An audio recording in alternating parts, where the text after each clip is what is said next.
Martial arts people are quick to criticize many fighting styles today for what they see as limitations. They don't realize that they're following trends. Let's put it this way. Did you ever look at somebody's high school yearbook, maybe yours, and see the styles everybody's wearing? The haircuts, the clothing? Doesn't it look goofy? Are any of those people, or you, still wearing the paisley shirts or the bell-bottom pants? The things that seemed like a good idea back then are pretty embarrassing now, aren't they? And you can fill in the examples for your appropriate generation. In the early 1970s, the Kung Fu TV show became a surprise hit, and suddenly karate schools were in trouble. The propaganda put forth by Chinese stylists was that Kung Fu was a more sophisticated and infinitely superior art than old karate or judo. And by this time, those old fads had fizzled out, karate and judo. So the Kung Fu boom was on. This lasted some years, and many commercial operators converted their karate schools to Kung Fu schools. It was what people were buying. Now, I'm not arguing for the inferiority or superiority of Chinese boxing. What I'm saying is that our brains, for some weird reason, perceive something new or different as better. Kind of like the guy who looks past his wife to the woman across the room smiling at him. In the last 10 or 15 years, the whole world has been entranced by Brazilian Jiu-Jitsu. I don't think anyone realizes that they would never have heard about it at all if it hadn't been aggressively marketed as a commodity.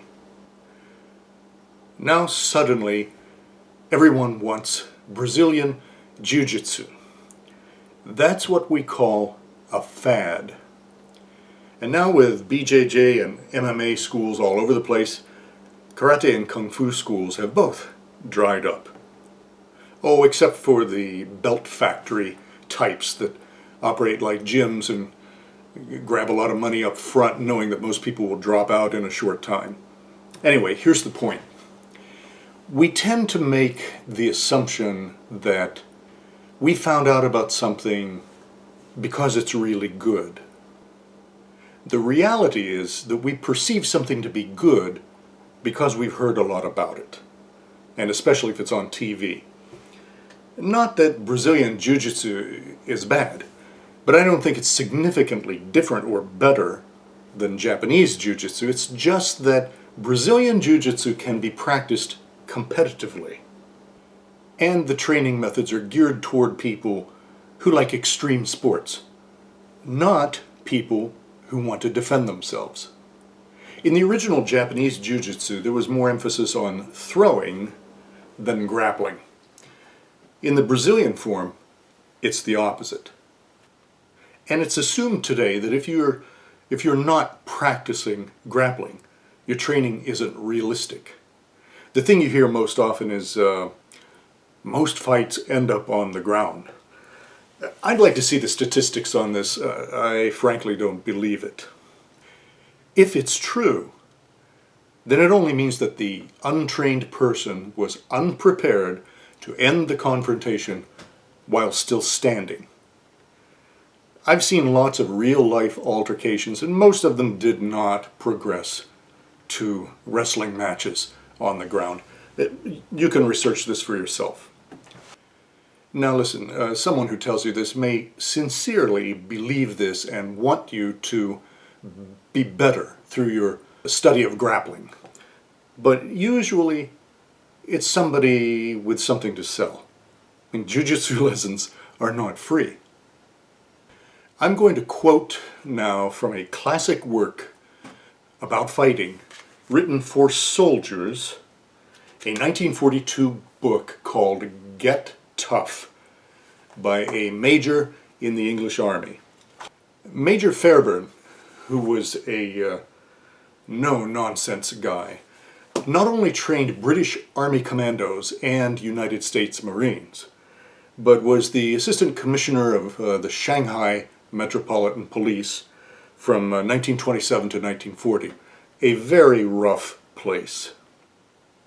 He describes his methods as how to most effectively deal with the ruffians, thugs, bandits, and bullies of one of the toughest waterfront areas in the world. And here's what he says about grappling.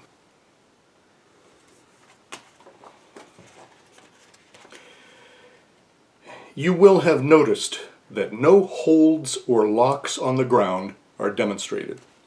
The reason for this is, A, this is war. Your object is to kill or dispose of your opponent as quickly as possible and go to the assistance of your comrades. B, once on the ground, you are more vulnerable to attack.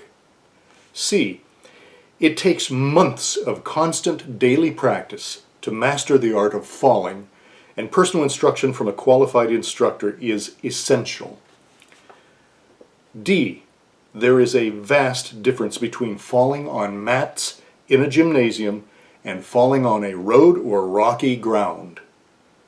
Even a roll onto a stone or the stump of a tree, should it press into the kidneys, would certainly put you out of the fight permanently. It is therefore obvious you should concentrate on remaining on your feet. It should go without saying that Major Fairbairn experienced a lot more lethal fighting than any jiu-jitsu, Brazilian or otherwise, or MMA fighters. And I think we should pay attention to what he said and get our attention away from what is currently trendy. Oh, and one other thing to point out.